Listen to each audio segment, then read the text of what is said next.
Ah, coffee, the elixir of life, the morning motivator, the warm hug in a mug. For many of us, it's become an indispensable part of our daily ritual. But what if I told you that this beloved beverage, the one we rely on for focus and energy, could actually be working against us? Imagine this. You wake up feeling groggy, stumble to the kitchen and brew yourself a strong cup of coffee. You take that first sip, expecting a surge of energy, but instead you're met with jitters, anxiety and a racing heart. Sound familiar? The truth is, coffee is a powerful drink, and like any powerful tool, it needs to be used correctly. That's why I'm here today. Over the next few minutes, I'm going to explore the fascinating world of coffee, exposing its effects on our bodies and minds. I will uncover hidden truths about its impact on our anxiety levels, its surprising connection to type 2 diabetes, and the intriguing influence the origin of your coffee beans can have on your blood sugar. So if you're ready to upgrade your coffee routine and unlock its full potential, grab your mug, settle in, and let's embark on this enlightening journey together.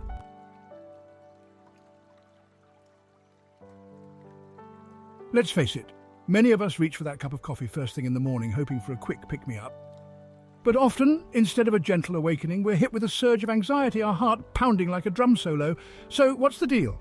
The culprit behind those jitters is caffeine, a stimulant that works by blocking a neurotransmitter called adenosine. Adenosine is responsible for slowing down nerve activity and promoting relaxation, essentially acting as our body's natural chill pill. When we introduce caffeine into the mix, it blocks adenosine's calming effects, leading to increased alertness and, you guessed it, those all too familiar jitters. Now you might be thinking, so should I just ditch coffee altogether? Well, not necessarily. The key lies in understanding your individual caffeine sensitivity and finding your sweet spot. Because while some people can down an espresso before bed and sleep like a baby, others experience those racing thoughts and shaky hands after just a single cup. I will explore ways to mitigate those negative effects and help you regain control over your coffee experience. So stick around and learn some more. I know that you find this video informative so far and will continue to find the rest of this video informational and very educational. So go ahead and give me some support. This is simple, easy and free of cost, but significantly very important.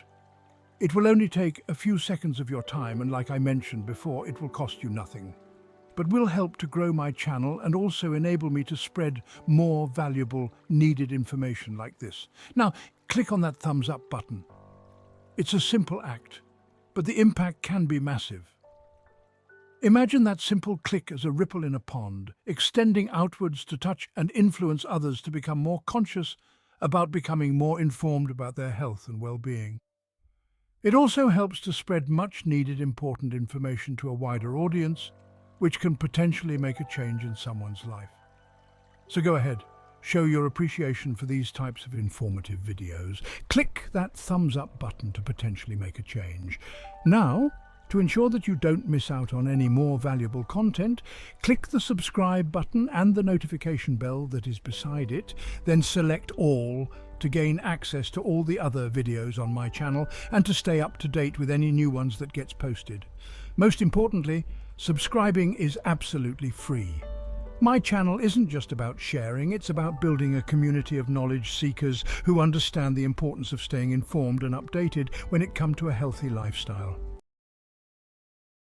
We now know that caffeine is the main player when it comes to coffee's impact on anxiety, but the question remains, why do some people seem immune to its jittery effects, while others turn into a nervous wreck after just a sip?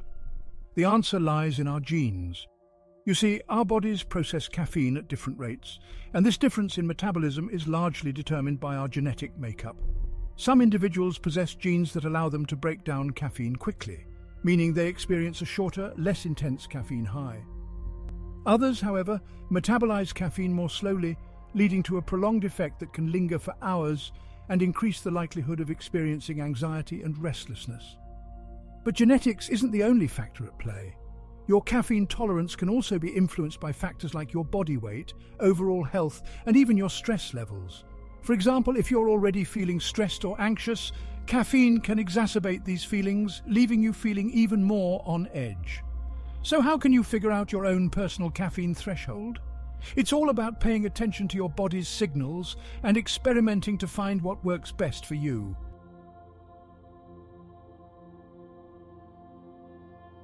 Now that we understand why coffee affects us all so differently, Let's explore some practical strategies for minimizing those unwanted jitters and anxiety.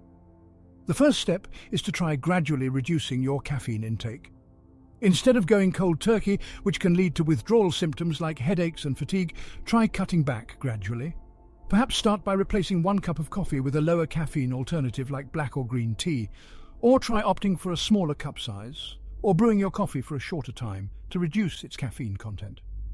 Another effective strategy is to be mindful of when you consume your caffeine. If you're particularly sensitive to its effects, it's best to avoid coffee late in the day, as it can interfere with sleep and leave you feeling more anxious the next day. Instead, aim to enjoy your coffee earlier in the day, allowing ample time for your body to metabolize the caffeine before bedtime. And finally, remember that hydration is key. Caffeine can be dehydrating, and dehydration can actually worsen anxiety symptoms. So make sure to drink plenty of water throughout the day, especially if you're a regular coffee drinker.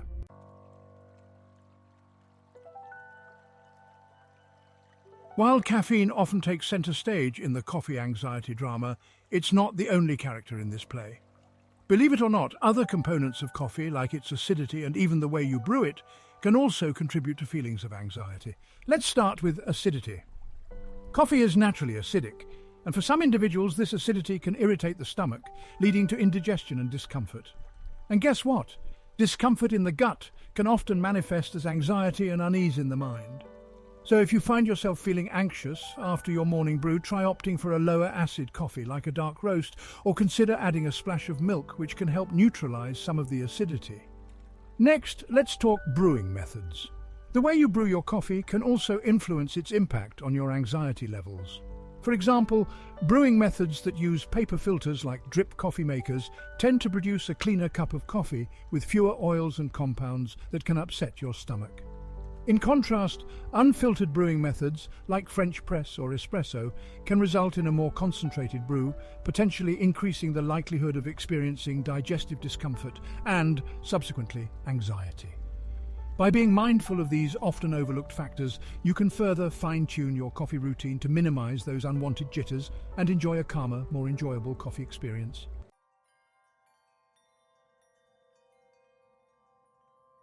Now that I have addressed the caffeine conundrum and its potential impact on anxiety, let's shift our focus to another intriguing aspect of coffee's effects on our health, its relationship with type 2 diabetes. For years, coffee was often demonized, wrongly associated with negative health outcomes.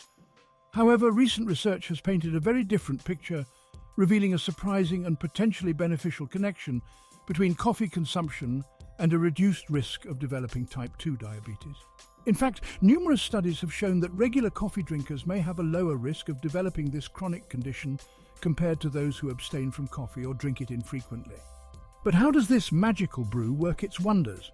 Well, researchers believe that several bioactive compounds found in coffee, including caffeine, but also antioxidants like chlorogenic acid, may play a role in improving insulin sensitivity. Insulin is the hormone responsible for regulating blood sugar levels. And when our cells become resistant to insulin, it can lead to a buildup of glucose in the bloodstream, increasing the risk of type 2 diabetes. While more research is certainly needed to fully understand the mechanisms at play, the evidence suggests that coffee, when consumed in moderation as part of a healthy lifestyle, may actually be a valuable ally in the fight against this global health concern.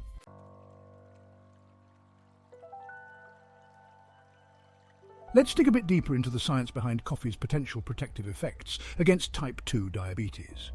As mentioned, coffee is teeming with bioactive compounds, and researchers believe that several of these compounds may contribute to its positive impact on blood sugar regulation. One key player is chlorogenic acid, a powerful antioxidant found abundantly in coffee beans. Studies suggest that chlorogenic acid may help slow down the release of glucose into the bloodstream after a meal, preventing those sharp spikes in blood sugar that can wreak havoc on our metabolism and increase the risk of insulin resistance. Furthermore, some research indicates that coffee consumption may stimulate the production of a hormone called GLP-1, which plays a crucial role in regulating blood sugar levels and insulin secretion. GLP-1 works by stimulating the pancreas to release insulin when blood sugar levels rise, effectively helping our bodies utilize glucose more efficiently. While these findings are certainly promising, it's essential to remember that correlation doesn't equal causation. In other words, Just because there's a link between coffee consumption and a reduced risk of type 2 diabetes, it doesn't necessarily mean that coffee alone is the magic bullet.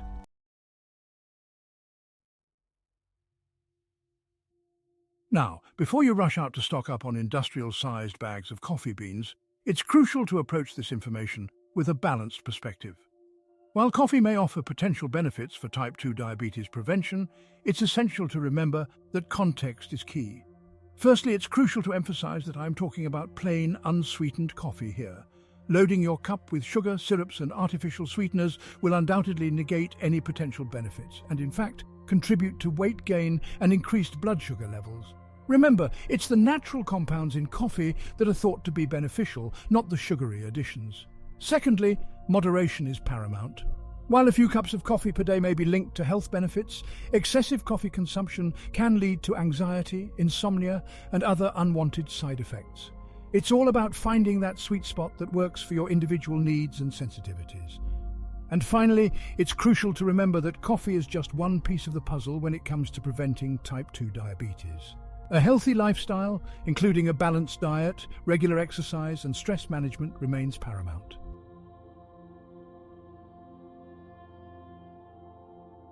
So, how can you incorporate coffee into your routine in a way that supports your overall health and potentially mitigates the risk of type 2 diabetes? As always, it's about listening to your body and making informed choices. If you're already a regular coffee drinker and don't experience any adverse effects, there's no need to cut back based on this information alone. However, if you're new to coffee or have concerns about its impact on your health, it's always best to consult with your doctor or a registered dietitian to determine what's right for you. Remember, everyone's metabolism is different, and what works for one person may not work for another. Paying attention to how your body responds to coffee, both in terms of your energy levels and blood sugar control, is key. If you notice any negative effects, such as jitters, anxiety, or blood sugar spikes, it may be worth adjusting your coffee intake or timing. Keep watching as I explore another fascinating aspect of coffee and its impact on our health: the surprising connection between the origin of your coffee beans and your glucose levels.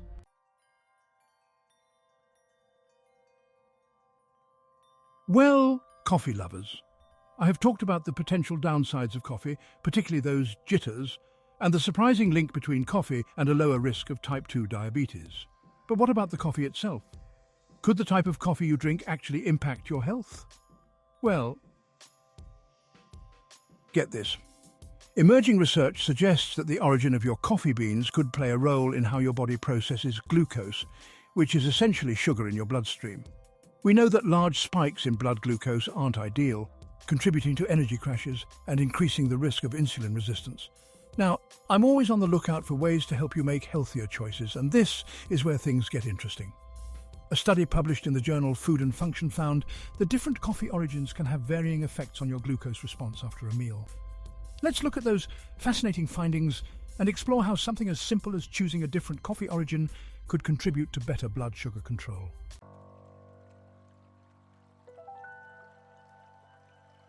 This particular study, which piqued my interest, focused on 3 popular coffee origins: Kenyan, Tanzanian, and Ethiopian coffee.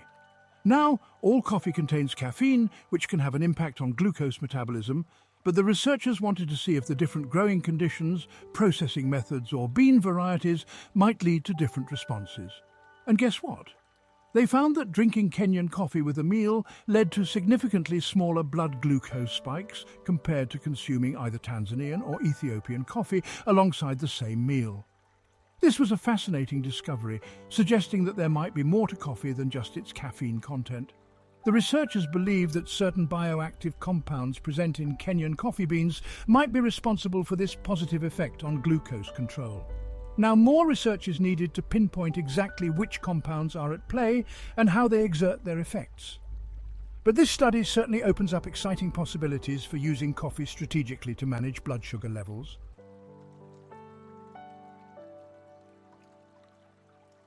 We often think of caffeine as the main active ingredient in coffee, but coffee beans are actually a complex mixture of various compounds. These include antioxidants like polyphenols, which have been linked to numerous health benefits, including improved insulin sensitivity. It's possible that Kenyan coffee beans, due to their unique growing conditions or processing methods, contain a higher concentration or a different composition of these beneficial compounds compared to other coffee origins. This difference in bioactive profile could explain the observed variations in glucose response. Now, I always encourage a balanced approach, and this doesn't mean you should start drinking Kenyan coffee like water. But it does highlight that small changes in your diet, like opting for a different coffee origin, could have a measurable impact on your health.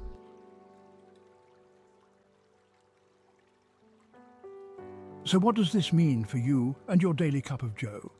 Well, if you're watching your blood sugar levels, perhaps due to prediabetes or type 2 diabetes, it might be worth experimenting with Kenyan coffee and seeing how your body responds.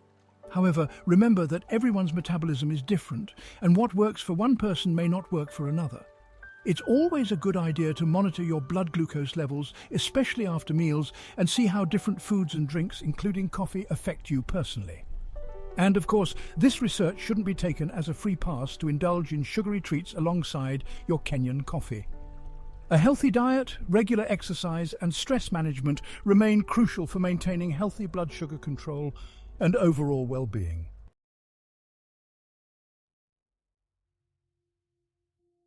So there you have it. 3 surprising things you probably didn't know about coffee and its impact on your health.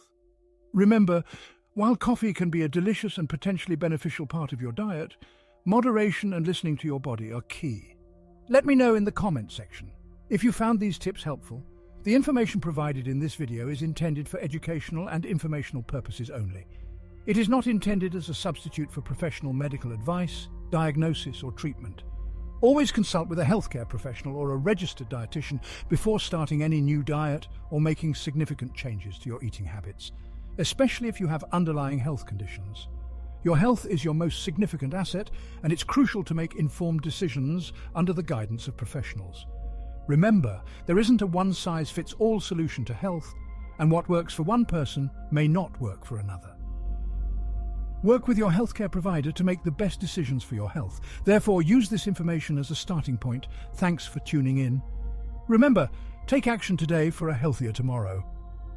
And in the meantime, keep an eye out for my next upcoming videos. So until my next video, click on the playlist displayed for more informational and educational videos like this one. Also stay healthy, stay happy, stay informed, and keep learning.